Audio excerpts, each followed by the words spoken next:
처음과 같이 이제와 항상 영원히 아멘. 여러분과 마찬가지로 행동하는 사람의 이야기가 있습니다.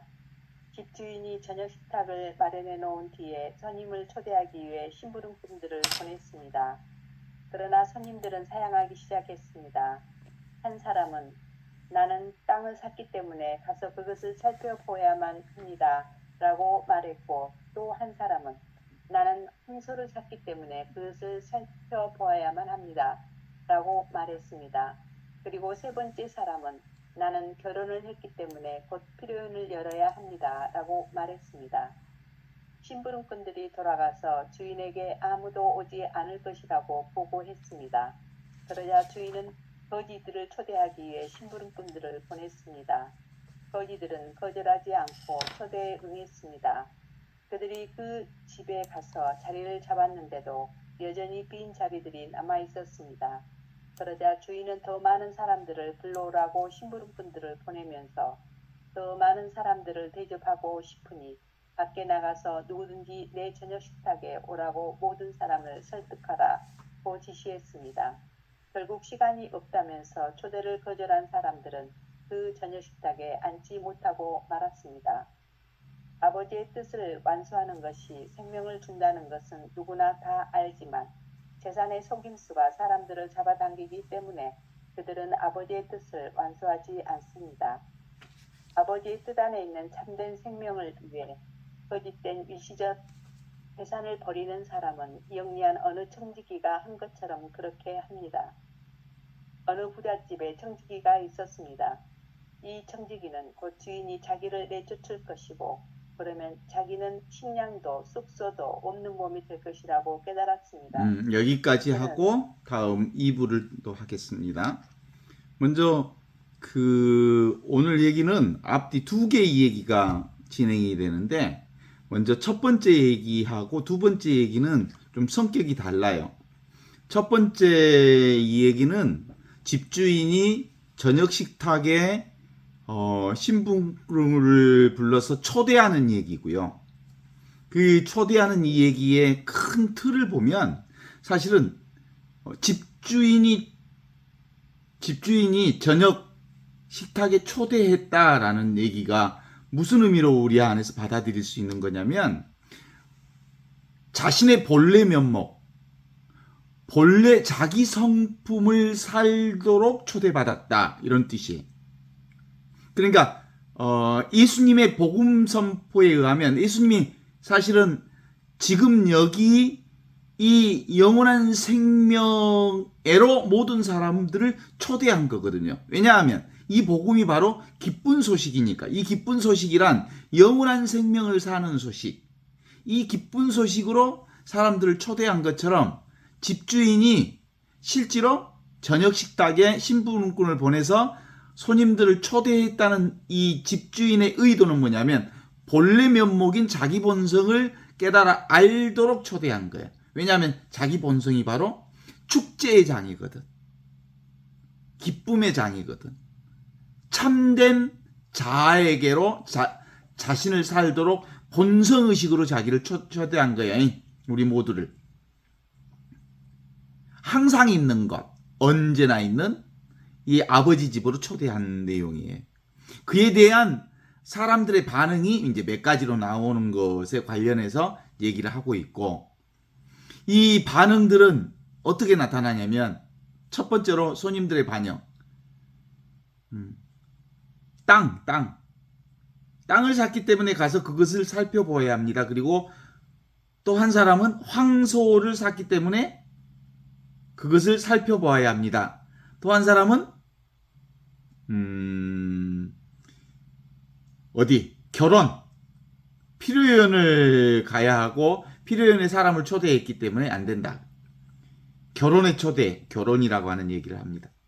그 얘기 모든 게 다 뭐예요, 사실은?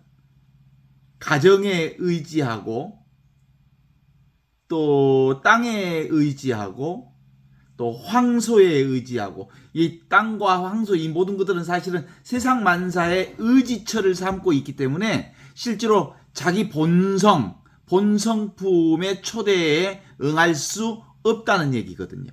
그러니까 기본적으로 사람들은 오고 가는 것, 피고 지는 것, 일어나고 사라지는 것, 이 세상 만사에 쫓겨다니는 거지요. 거기에 묶여 있는 거지요. 그래서 못 가겠다고 거절을 합니다. 그래서 심부름꾼이 주인에게 보고하지요. 그러니까 기본적으로 우리가 이제 알아야 하는 첫 번째 요소 중에는 사실상 우리의 본성품은 원래부터 있던 이 본성품을 살도록 초대해 주셨다는 이 점을 분명하게 깨달아야 심부름꾼이 무엇을 위해 초대했는지를 알아요. 그래서 이제 이 반응을 심부름꾼이 보고를 하죠.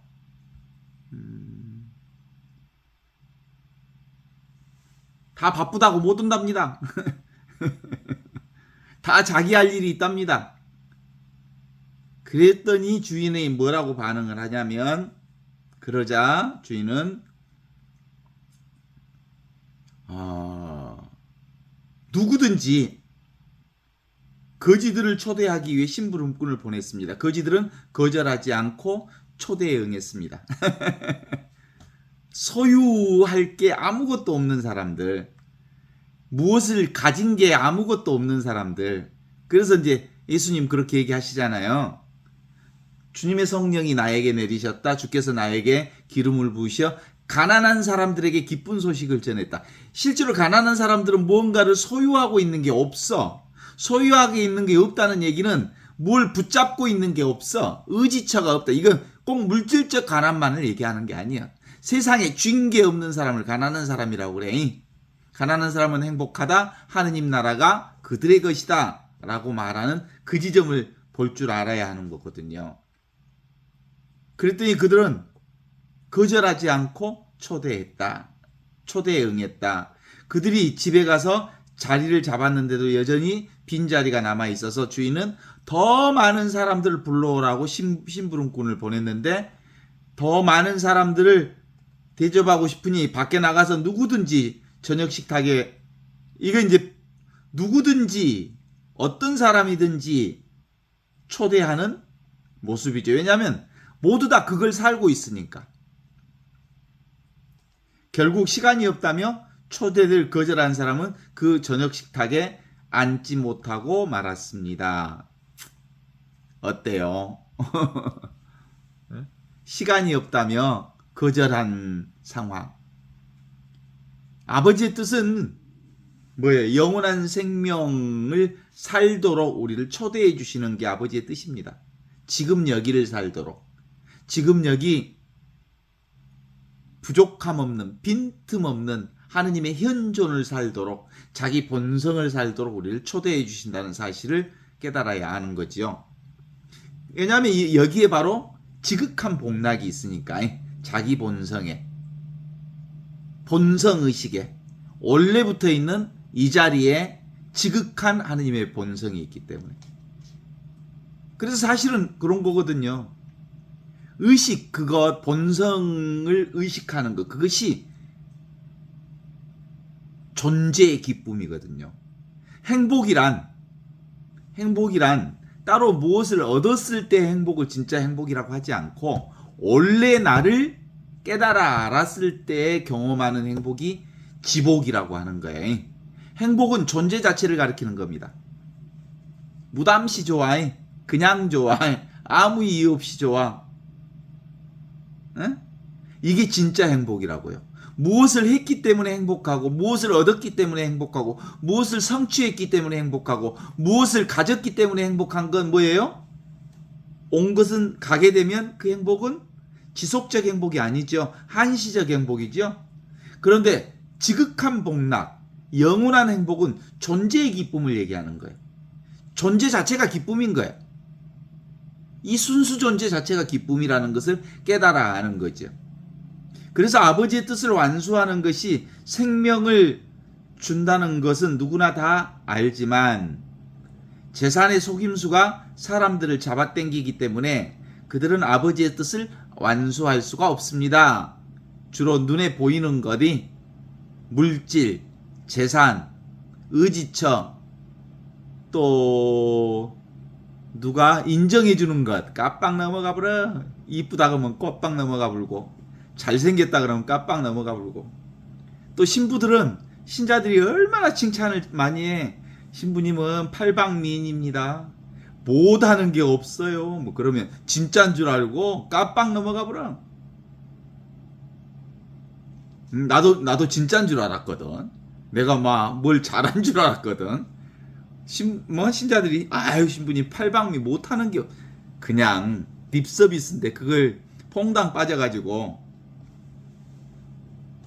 그죠? 그래 안 그래? 립 서비스 많이 해봤지? 말은 사실이 아니야. 그래서 이 재산의 속임수에 빠졌다 이 말은 있는 듯 없는 이것. 있는 듯 없다는 말은 뭐예요? 있는 것 같아. 근데 실제는 아니야. 오고 가는 것이기 때문에 그 허상이고 망상이고 물거품이고 그림자이고 번개불이고 그림자일 뿐이요. 사실이 아니야. 있는 듯 하지만 실제는 없는 거예요. 근데 많은 사람들이 있는 듯한데 없는 것에 속아 빠져가지고 넘어가 버리지. 그거 붙들지. 그래서 그게 붙잡히지. 그래서 오늘 이 초대는 무슨 초대냐면 없는 듯 있는 나의 본성, 없는 듯 있는 하느님의 본성, 없는 듯 항상 언제나 절대 불변인 이 자리로 우리를 초대해 주신 거예요. 이 존재 자체, 순수 존재, 기쁨, 행복, 지복의 이 하느님 나라로 우리를 초대해 주셨거든. 어때? 초대해 주셨다는 거 여러분들 아시죠? 근데도 눈에 있는 듯 없는 것에 속아불제? 있는 듯 없는 이 환상 물거품에 많이 속지 그림자에. 그래서 아버지 뜻 안에 있는 참된 생명, 영원한 생명인 본성의식을 위해 자기가 가진 것, 자기 재산을 버려야 돼, 내려놔야 돼. 그렇지 않습니까? 왜냐하면 그건 임시적인 거잖아. 임시적인 것은 한시적인 거고, 한시적인 것은 잠시 있는 거잖아요. 그 진짜 아니거든? 그래서 거기에 속지 말라고. 근데 너무 많이 속아. 안 속으려고 해도 속아버려. 그게 너무 습이 오래돼서. 눈에 보이는 것은 진짜 같아. 그래서 붙잡게 되지. 그래서 이제 두 번째 이 얘기를 시작하는 거예요. 두 번째 얘기 한번 들어봐요. 어느 부잣집에 청지기가 있었습니다. 이 얘기. 이 두 번째 얘기는 뭔 얘기를 하냐면, 그러면 이 속지 않기 위해서, 물질에 속지 않기 위해서, 보이는 것에 속지 않기 위해서, 눈에 보이는 것에 속지 않기 위해서 어떻게 해야 되는지에 대한 지혜를 가르쳐주는 말씀이에요. 한번 읽어보세요. 그는 내가 할 일이라고는 이것밖에 없다. 나는 직접 일꾼들에게 주인의 재산을 나누어 주어야겠다. 그들이 주인에게 진 빚도 줄여주겠다. 그러면 주인이 나를 내쫓은 뒤에도 그들은 내가 베푼 호의를 기억하여 나를 저버리지 않을 것이다 라고 속으로 생각했습니다. 그리고 청지기는 실제로 그렇게 실천했습니다. 그는 주인에게 빚진 일꾼들을 불러들인 다음 그들의 부채 문서를 수정해 주었습니다. 주인에게 100냥을 빚진 사람에게는 그 빚을 50냥으로, 60냥을 빚진 사람에게는 그 빚을 20냥으로, 나머지 사람들에게도 그런 식으로 줄여주었습니다. 청지기가 한 짓을 알게 된 주인은 그의 행동은 현명한 것이다. 그렇게 하지 않았더라면 그는 빵을 구걸해야만 했을 것이다. 나에게는 손해를 끼쳤지만 그의 이해타생 자체는 현명한 것이다 라고 중얼거렸습니다. 육체적 생명 안에서는 우리 모두가 올바른 계산을 어떻게 하는지 알지만 영혼의 생명 안에서는 그것을 이해하려고 하지 않습니다. 따라서 우리는 영혼의 생명을 얻기 위해 불의하고 거짓된 재산을 버리지 않으면 안 되는 것입니다. 그런데 재산과 같은 하찮은 것이 아까워서 버리려고 하지 않는다면 이 영혼의 생명은 우리에게 주어지지 않습니다. 거짓된 재산을 버리지 않는다면 우리 자신의 참된 생명이 우리에게 주어지지 않는 것입니다. 하느님과 재산, 아버지의 뜻과 자신의 뜻을 섬기는 일, 즉 두 주인을 동시에 섬기는 일은 불가능합니다. 이쪽이나 저쪽 가운데 한 가지를 섬겨야만 합니다. 네. 우리가 모두 다 어디에 집착한다고요? 없는 듯 있는 것에 집착해서 속아버린단 말이죠. 이 물거품 같고 그림자 같은 것에 자꾸 속는다고. 그런데 요게 이제 꾀를 부린 거예요. 요 이 얘기를 통해서 실제로 인간의 속성은 뭐예요? 더 나은, 더 높은, 더 건강한, 더 아름다운, 더 행복한, 그런데 이 보이는 것을 더 하는 이 방식에서 이 사람이 이제 꾀를 냈어. 자기 안에서 꾀를 냈어. 내가 이제 주인이 나를 쫓을 때 내가 이제 사람들로부터 인정받아야 될 거 아니야. 그러면 인정받는다는 건 뭐예요, 사실은? 다른 이들로부터 내가 보호받고 싶은 거예요. 이 다음 세상에. 다음 세상에. 이게 뭘 얘기하고 싶었던 거예요? 가난한 사람들에게 도움을 주고 없는 사람들 도와주고, 그래서 자기 것을 그렇게 하기 위해서 자기 것을 덜 내려놓고 비우고 그다음 플러스 인생을 축적하다가 이제 내려놓고 덜어주고 내려놓고 덜어주고 하는 이 과정이 결국 주인에게 칭찬받는 일이 되었더라, 이런 거예요. 실제로는 부잣집 청지기가 이 덜어내기, 내려놓기, 탕감하기, 이게 바로 선한 행동하기를 통해서 사실상 자기 것을 내려놓는 방식을 통해서만 선한 행위가 가능해지잖아요. 보통 우리 천당 가기 위해서, 하늘나라 가기 위해서 이런 일을 한다고 하는 것들을 종종 얘기하잖아요. 그런 인간들의 또 다른 그 의식이 결과적으로는 선한 그 하느님의 뜻에 맞는 일이 되지만 실제로는 그래서 그렇게 하느님의 뜻에 합당하게 사는 것은 아니다라는 얘기를 해요. 그래서 재물과 하느님을 동시 섬길 수 없다. 오직 이 본성 안에, 본성이 나라고 하는 것을 깨달아갈 때 온전하게 하느님과 하나 되는 것이다, 이런 거죠. 핵심 포인트는 그 얘기를 하는 겁니다. 육체적 계산은 플러스 인생을 살고 싶어 하는 거죠. 더하고 쌓고 쌓아서 더 이쁘고 더 인정받고 더 활성화되고 더 오래 살고, 그렇게 하는 게 인간의 소망이잖아요. 그런데 영원한 생명은 그와 반대다. 내려놓고 또 내려놓고, 덜어내기 내려놓기를 통해서 영원한 생명을 보장받을 수 있는 거다.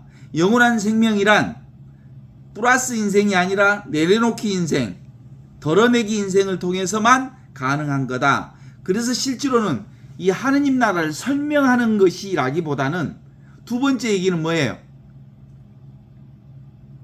우리가 나의 본성을 사는 방법론이 있다면 그건 뭐예요? 덜어내기, 내려놓기, 그걸 통해서만이 하느님 나라를 지금 여기서 살게 된다. 왜냐하면 사람들은 자아의식, 의지처를 통해서 어떻게 살아? 끊임없이 소유하고 의지처에 집착하고 그래야 되는 줄 알지만 그건 인간의 자아의식이 만들어낸 착각에 불과하다. 이 착각을 깨달아 알므로써 비로소 영원한 생명인 자기 본성을 살게 되는 거다. 이런 얘기죠. 동의하십니까? 실제로 본성품, 본성의식을 경험한다는 건 어떤 걸 경험하는 거예요? 지금 여기 이걸 경험하는 거잖아. 지금 여기 이것이 하느님이잖아. 지금 여기 이 눈앞에 이 자리가 바로 진리 자리고, 이 현존, 지금 분명하게 살아있는 이것, 이게 하느님인데 이것뿐이잖아요. 어때요? 이것뿐이지 않습니까? 그런데도 불구하고 이 자아의식은, 분별의식은 끊임없이 무언가에 의지하려고 살려고 하는 이 점을 땅에 의지하고, 황소에 의지하고, 황금에 의지하고, 재물에 의지하고, 결혼생활에 의지하고, 물질생활에 의지하는 인간의 이 한계를 지적하고 있는 말이죠. 분별의식, 눈에 보이는 거 뭐예요? 있는 듯해. 근데 없는 거예요. 임시적인 거고, 일시적인 거고, 한시적인 거고.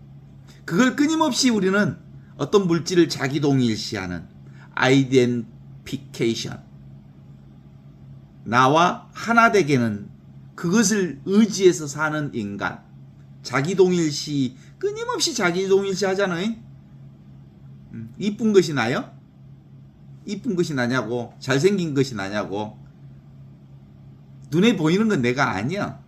이 나를 포함해서 전체가 나지. 이것만 나가 아니라고. 이 생각만 내가 아니라고. 그 생각까지 포함해서 전체가 이거라고. 그래서 기본적으로 뭔가 감각적, 신체적, 특별한 체험을 하기 위해 무언가를 잡고 구하고 찾으려고 하는 이 의지처의 감각. 어때요? 끊임없죠? 좋은 감정, 좋은 상태. 저는 몇 년 찾았을까요? 신앙생활 하면서부터 하느님 찾았지. 하느님이 따로 있는 것처럼 찾았으니까. 50년, 60년을 찾았어, 하느님을. 그런 건 아니야. 하느님을 찾았는데 하느님은 사실은 따로 있지 않았어. 그래서 이 하느님을 얻으려고, 하느님을 만나려고 애썼던 그 모든 일을 포기했더니 드디어 이미 하느님 안에 있다는 사실을 깨달아 아는 거예요. 그래서 예수님도 어땠어요? 사실은 베들레헴에서 나셔서 나자렛에서 살면서 당신이 깨달은 게 바로 이거예요. 아, 나는 이거구나. 전체 의식이구나. 그리스도 의식이, 현존 의식이, 지금 여기 이게 바로 나구나. 이대로 그대로 하느님의 의식이 바로 나의 의식이구나 라고 깨달아 아셔서 그 당신의 깨달음을 사람들에게 기쁜 소식으로, 존재가 곧 복음이다, 존재가 곧 행복이다, 있는 그대로 그것이 바로 하느님 나라의 축복을 드러내고 있는 천국이라고 하는 복음 선포를 해주신 거예요. 그러니까 예수 복음은 근본적으로 지금 여기 이 현존을 얘기하는 거죠. 고정화되어 있지 않는 영원한 생명이 지금 여기 있다. 존재, 의식, 그것이 곧 참된 행복. 이게 존재의 기쁨이라고 하거든요. 존재가 곧 기쁨이란 게, 현존이 곧 기쁨이란 게, 모든 존재의 현상은 그대로 자기 본성을 있는 그대로 드러내어 주고 있어서 분별의식이 표현하는 현상을 통해서 우리는 자신의 본성을 끊임없이 경험하고 있다는 거죠. 아직도 세상이 따로 있고, 나라고 하는 몸과 육체와 마음이 내 것이라는 몸과 마음과 육체가 따로 있다고 생각하는 것을 가리켜서 소박실제론이라 그래. 너무너무 소박하지. 그죠? 그걸 소박실제론이라 그러거든. 그런데 실제로는 21세기에 과학 문명이 증명해냈어. 눈에 보이는 이 세상은 실제하지 않다라는 게 과학도 설명해낸다니까. 양자론을 통해서. 어떤 것도 나라는 것은 따로 없다는 것을 과학이 증명해냈다니까.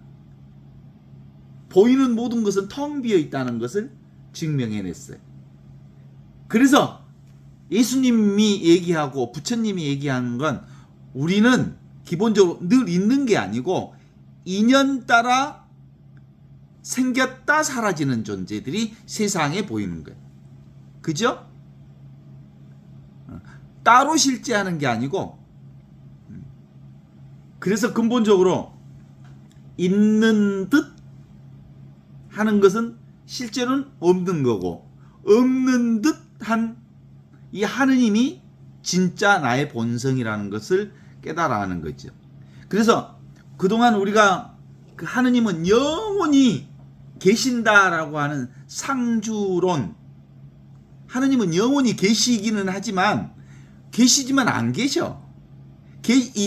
영원히 계시다라고 그 하느님을 규정하면 안 돼. 하느님은 영원히 계신 듯 하지만 사실상 아무것도 없는 허공처럼 침묵이며 고요며 아무것도 아닌 것이거든. 에브리싱이면서 사실상 nothing이거든. 그래서 있음과 없음의 양변을 다 부정해버리는 거예요. 그래서 뭐라고 얘기하냐면 우리의 언어 중에 진짜 이쁜 언어가 있어. 간이라는 말을 쓰잖아. 간. 사이. 공간, 시간, 인간. 우리는 순간 사이에 존재해. 그러니까 하느님은 순간순간 계시는 거지 어떤 실제로 존재하지 않는다는 거지. 간자 참 이쁘지요? 간, 사이. 공간과 공간 사이라는 말은 뭔 말이에요? 없다는 말이지. 시간과 시간 사이도 없다는 말이지. 에? 인간 사이라고 하는 건 없다는 거예요. 순간만 있다는 거예요. 순간이 있다는 말은 있다는 말도 아니고 없다는 말도 아닌 거예요. 그것을 인연생기한다고 그래. 이걸 불교에서는 연기법이라고 그래서 연기는 공이라고 그래. 공. 허공이라고 그래. 무라고 해. 그래서 기본적으로 진짜 나의 본성은 뭐예요? 의식이라고 하는 것이 나의 본성이야. 의식, 그것이 바로 존재이고 존재가 곧 지복, 행복, 지극한 복락을 얘기한다는 거죠. 따라서 세상은 뭐예요? 이 세상은 의식의 현현이잖아. 이 의식을 통해서 드러난 현현이기 때문에 드러난 것이기 때문에 꿈과 같은 거지. 이 의식을 통해서 경계 대상이 현상이 드러나지만 의식과 현상은 꿈과 의식은 뭐예요? 둘이 아니지. 의식이 드러낸 꿈이니까 꿈이 곧 의식이고 의식이 곧 꿈이지. 그래서 보통 그리스도교 안에서는 하느님 안에 내가 있고 내 안에 하느님이 계시다는 말이 바로 그 얘기인 거예요. 그래서 무상성을 드러내는 이 하느님 나라는 따로 있는 나라가 아니죠. 우리는 지금이 아니고 여기도 아니다.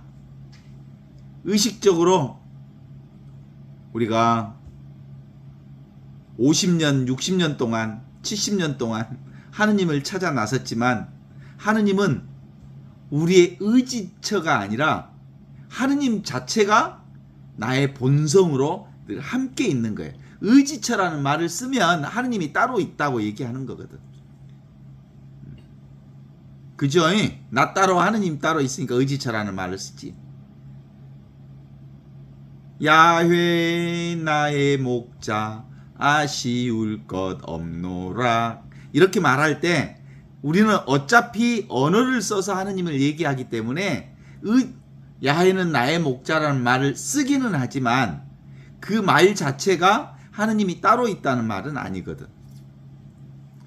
그래서 오늘 핵심적으로 이 복음 말씀에서 우리가 알아차려야 할 중요한 포인트는 이 본성의식으로 우리를 초대했다. 본래 면목을 살도록, 본성의식을 살도록, 영원한 생명을 살도록, 자기 자신을 살도록, 하느님을 살도록, 그죠? 진리를 살도록 우리를 초대해 주셨는데 사람들은 다 거절하고 어디로?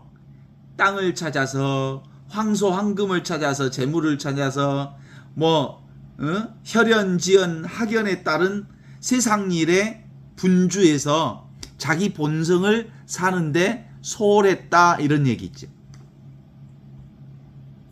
그렇지 않습니까? 근본적으로 세상 경계는 상이죠. 있는 듯한 것들이죠. 그렇지만 실제는 어떤 거에 무상한 거지. 상이 곧 무상이다, 이런 뜻이야. 진리는, 하느님은 없죠. 잡을 수도 없죠. 없지만 있어요.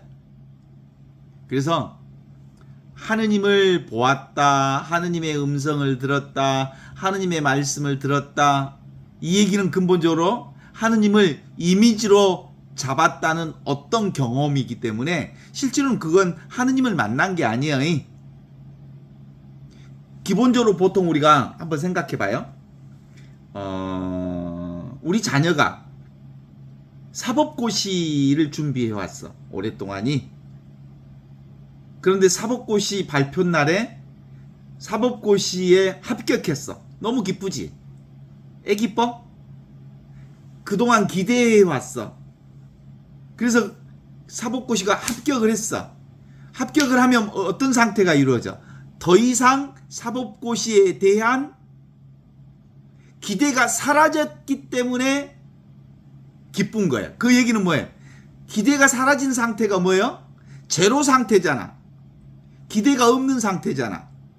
사법고시에 합격했기 때문에 더 이상 사법고시에 대한 기대가 사라지는 하느님, 제로를 경험한 거야. 더 이상 오남이 없는 경험을 한 거야. 더 이상 바램이 없는 경험을 한 거야. 그래서 기쁜 거지. 그 바램이 없는 상태가 무슨 상태야? 하느님의 상태. 바램이 없는 상태가 바로 아무것도 없는 상태, 아무 바램이 없는 상태. 그러니까 잠시 아들이 사법고시에 합격하는 순간, 이제 그 순간은 바램이 없어졌는데, 이 인간이라는, 이 에고라는 친구들이 어때? 인간이라는 게 그 순간 또 목표를 설정해. 사법연수원에 가갖고 적어도 선두그룹에 들어서 판사 정도는 해야 될 거 아니냐? 판검사는 해야 쓰겠더니 연수원 성적이 저 뒤에 빠져가지고 변호사만 하면 쓰겠냐? 그래가지고 또 이제 또 하나의 목표를 설정하겠지? 또는 이제 사법고시 합격했으니까 이쁜 섹시 만나갖고 결혼시켜야 되니까 이제 또 다른 목표를 설정해. 그래서 끊임없는 추구를 이루는 것이지만 실제로 하느님 나라는 자기 본성은 어떤 상태? 바램이 없는 상태, 추구가 없는 상태, 의지처가 없는 상태, 구함이 없는 상태. 그런데 실제로 우리는 늘 어떤 상태에 있는 거야? 이 구함이 없는 상태, 바램이 없는 상태를 나의 본성으로 삼고 살아. 그래서 이 제로 상태, 아무것도 없는 이 상태가 나의 본성이기 때문에 실제로 그 상태를 사는 존재 자체가 기쁨이요, 지복이요, 행복이라는 거지. 진리는 늘 있죠. 본성은 늘 있고 이미 있는 거지요. 항상 있는 거지요. 이게 바로 위치 없는 참 사람으로서의 진리인 거죠.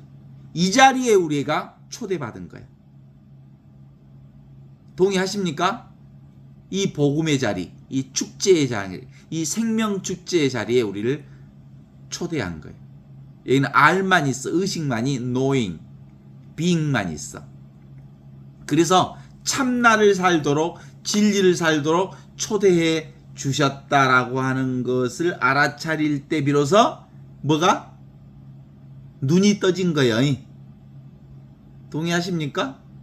아, 우리가 이 영원한 생명에 우리를 초대해 주셨구나. 근데 이 영원한 진리라고 하는 건 따로 있지 않고 지금 이렇게 여기 보고 있는 이 자리, 듣고 있는 이 자리가 바로 진리 자리구나. 특별한 자리가 아니구나. 근데 우리가 끊임없이 특별한 자리를 찾고 돌아다녔구나. 이것이 바로 예수님의 복음의 내용이기도 하지요. 이 로고스 말씀이 지금 여기 현존으로 육화되어 있습니다. 살아있는 말. 살아있는 말은 말이 없는 말입니다. 살아있는 말은 침묵의 말이요, 고요의 말입니다. 이 말 없는 말이 언제나 침묵으로 말하고 있는데 우리는 이 침묵으로 살아계신 하느님을 만나기는커녕 늘 시끄러운 데를 쫓아다녀.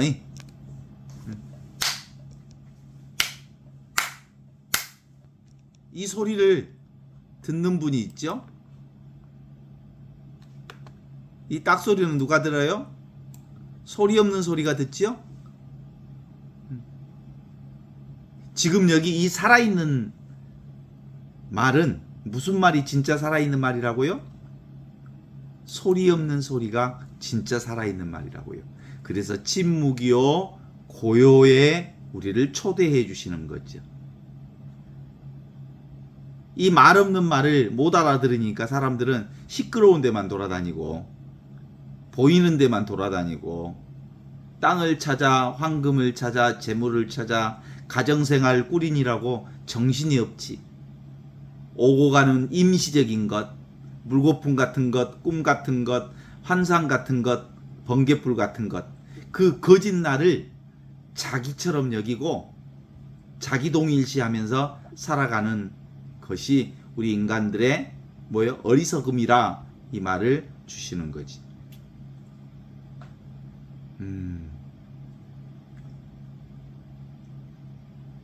우리가 그 민중의 하느님 노래 들어보셨잖아요?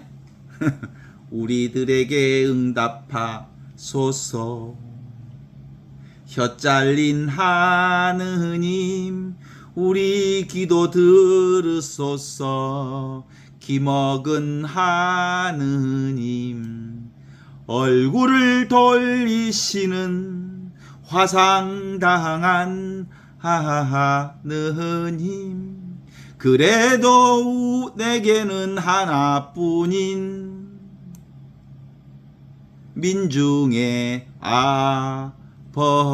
아버지. 이 노래를 제가 하는 이유는 진짜 우리의 본성품은 이렇듯 귀먹은 혀 잘린 하느님처럼 우리는 느꼈지만 사실 진짜 살아있는 말은 이 침묵이요 고요 그 자체로 살아있는 말을 끊임없이 우리에게 드러내 보여주시는 거죠.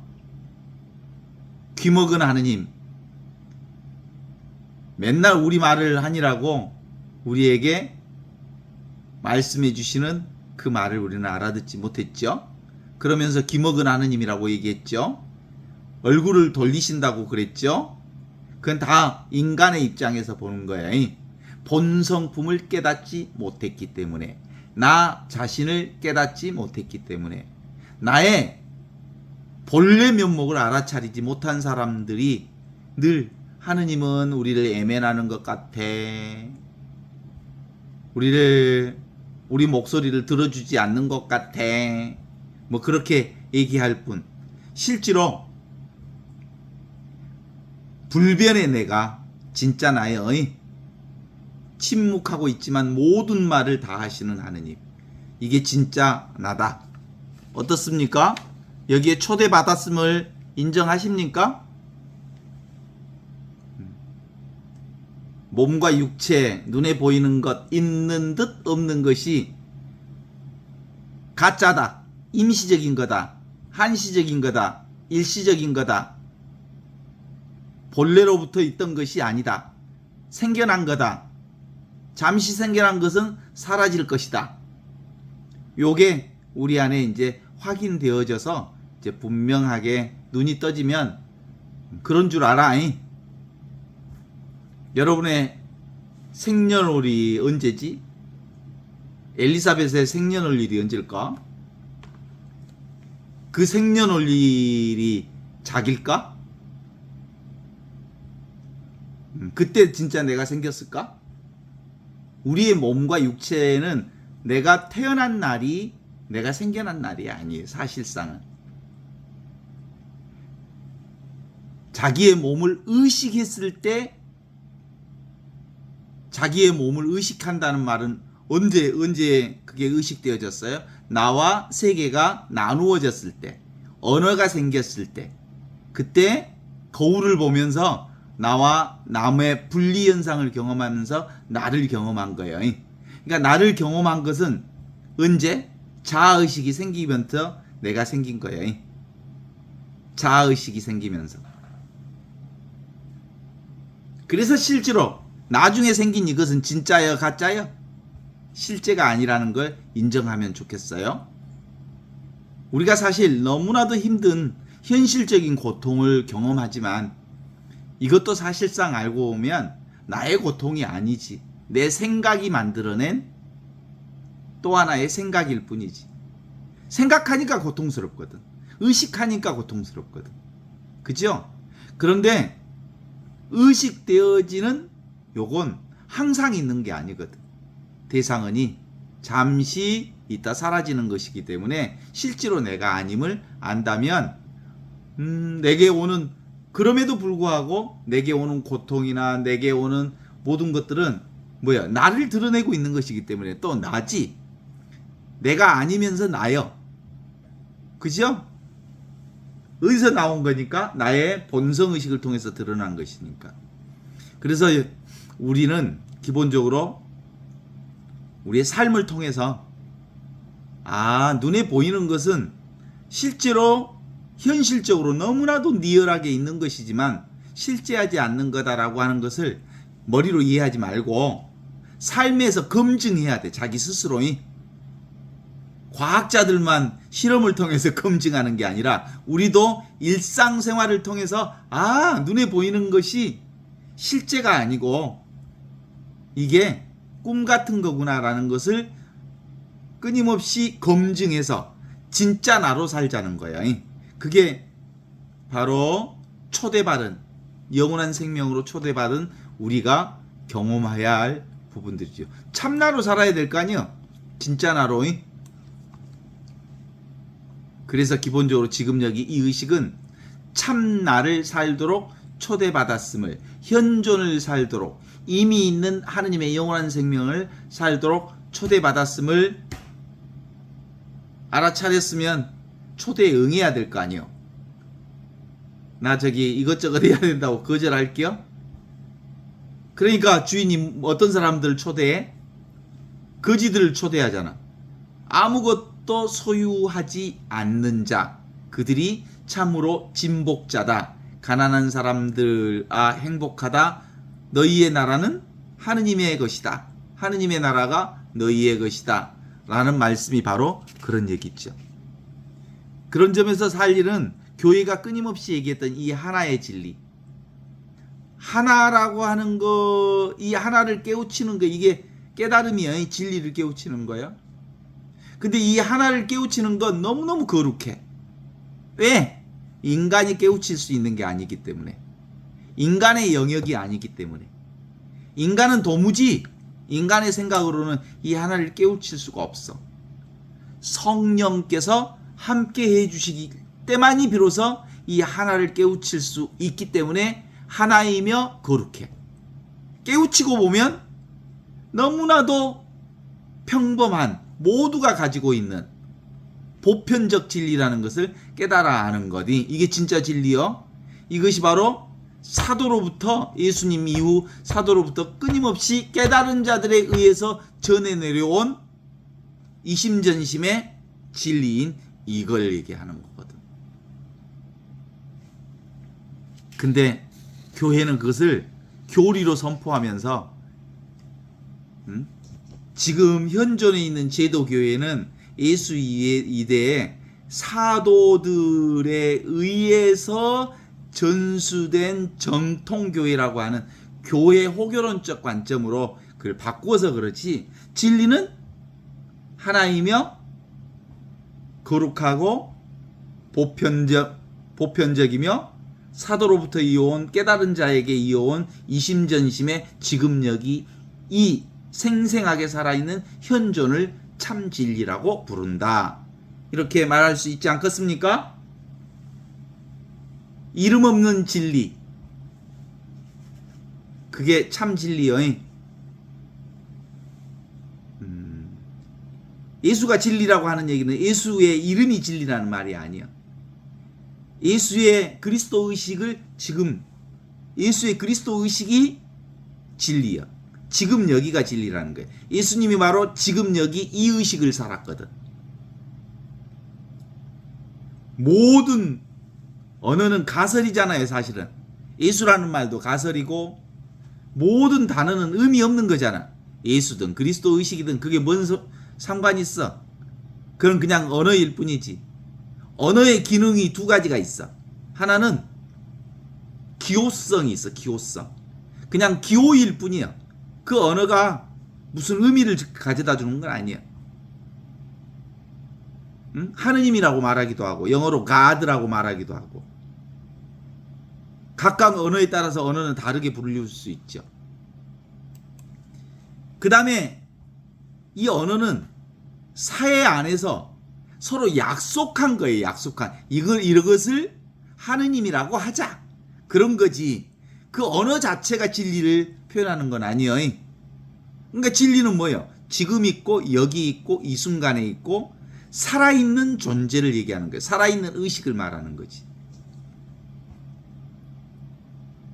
그래서 이름이나 대상 말고 지금 여기 있는 이 현존을 살도록 우리를 초대해 주신 거예요. 어? 쉴 데 없이 대가리 돌리지 말고. 왜 대가리라 그런지 알아? 이 생각은 크게 진리를 가리는 놈이라 해서 대가리, 크게 가리는 놈이 생각이야. 생각으로 살지 말고 지금 여기를 살라고, 생생하게 살아있는 이것을.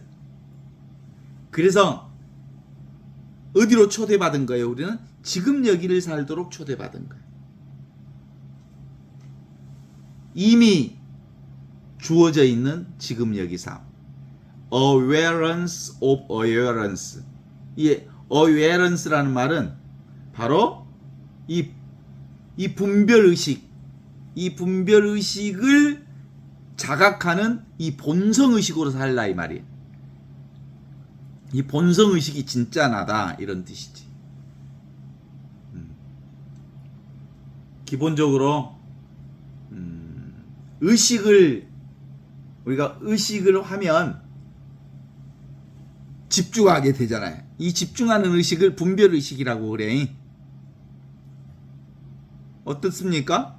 이 생각을 하면 한쪽에 집중해버려, 선택해버리니까. 생각은 어디를 선택하는 거예요.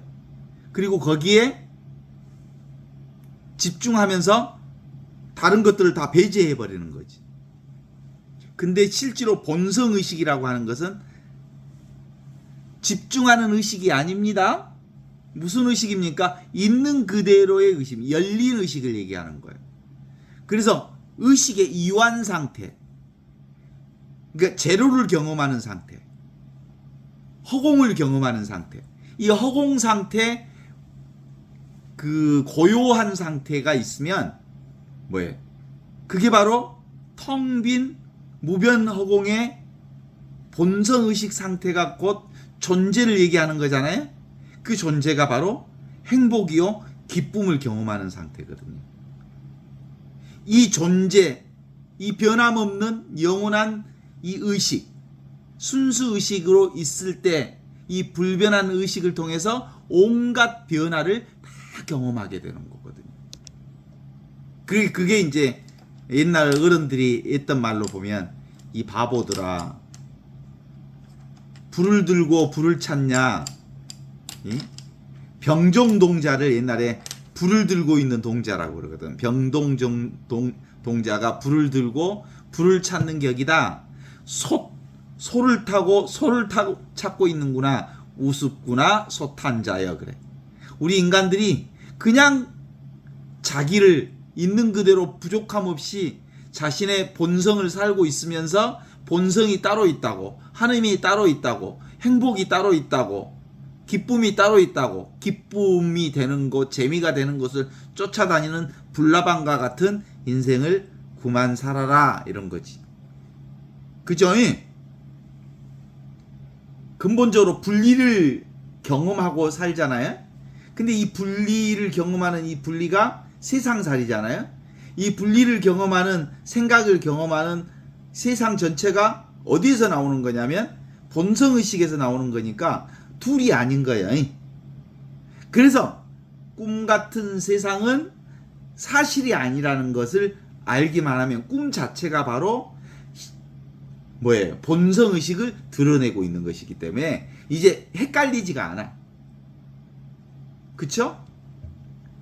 여러분의 마음이 어디 있어요? 전부가 지금 이 진리 자리를 떠나 있지 않지 않습니까? 지금 여기 이 눈앞에 이 자리, 이 공간과 이 시간과 이 현실이 색달라요? 그냥 그거지. 딱 소리를 느껴보세요. 이미 있는 이것으로 느껴지잖아. 이걸 가리켜서 옛날 어른들은 무위라 그래. 애쓰지 않는데 다 들린다? 애쓰지 않는데 다 보인다? 애쓰지 않는데 다 느껴진다? 애쓰지 않는데 다 경험된다. 그것을 가리켜서 무위 자연이라고 그래. 이걸 영어로 표현하면 Natural State of Being, 존재의 가장 자연스러운 상태가 바로 나의 본성 상태라고 하는 거지. 있는 그대로 나는 나를 살고 있는 거죠. 그래서 마지막에 이렇게 얘기하잖아요. 하느님과 재산을, 하느님과 눈에 보이는 것을 동시에 섬길 수 없다. 이쪽이나 저쪽이나 가운데 한 가지를 섬겨야 한다. 라는 얘기가 그런 얘기거든요. 어때요? 내가 바로 아버지고 아버지가 바로 나지? 이것과 저것이 둘이 아니어서 모두가 다 하나이며 모두가 다 거룩하며 모두가 다 평등하고 보편적이고 사도로부터 이어온 이심전심으로 깨닫는 지금 여기 이거거든요. 어때요? 대통령이 되면 진짜 행복할 것 같아? 윤석열이가 행복할 것 같아? 요즘에 막 여기저기 세계 여행을 막 돌아다니는 그 두 사람이 행복해? 행복하지 않을 거야. 또 추구하는 게 있을 거예요. 인간은 절대 만족할 수 없는 인간들이거든요. 그래서 근본적으로 상과 무상은 둘이 아니에요. 이미지가 아닌 것도 둘이 아니에요. 기본적으로 이게 바로 둘이 아니라고 하는 이 하나가 진리라는 것을 이렇게 아주 자연스럽게 드러내 보여주신 거죠. 따라서 모든 생멸 변화를 알려면 늘 이 절대 불변한 나의 본성의식에 있을 때만 요것이 하나이게 된 것을 알아.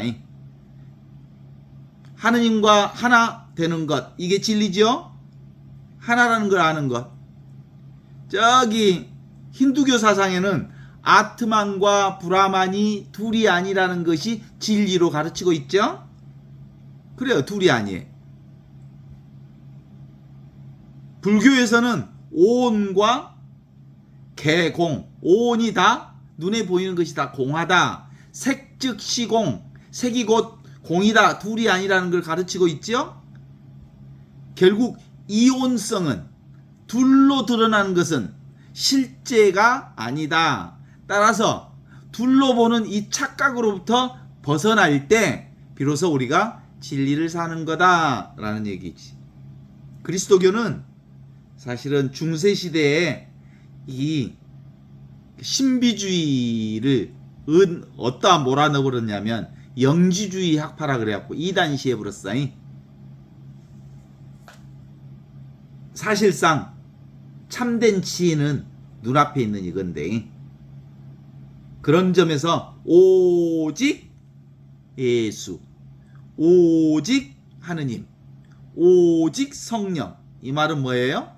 지금 여기가 바로 우리 하느님의 본성인 하느님 나라를 살고 있는 이 자리다. 그러니 여기에 초대하니까 지금 여기서 살자잉? 또 도망치지 말고. 그래서 기본적으로 우리의 삶은 늘 삶의 양면성 그대로 삶의 전체성을 드러내고 있는 거다. 그러니까 기본적으로 뭘 얘기하면 되겠어요? 선과 악을, 선과 악 중에 선악을 모두 합쳐야 온전성이에요. 나와 남이 따로 있는 게 아니라 나와 남을 합쳐야 온전한 거예요. 이게 하나였어, 하나. 동전의 양면이 하나예요. 그런데 우리는 그동안 악을 퇴치하고 선만을 선택하기 위한 싸움을 계속해 온 거지. 그죠?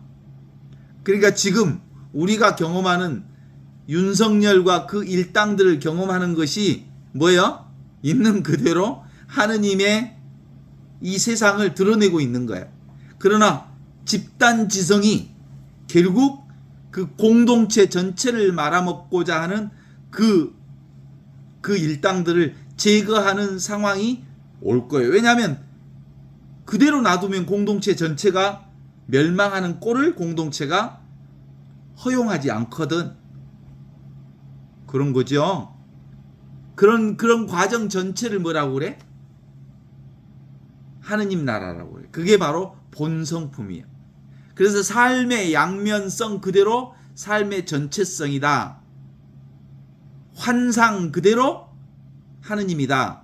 꿈 그대로 하느님이다. 그림자 그대로 하느님이다. 번갯불 그대로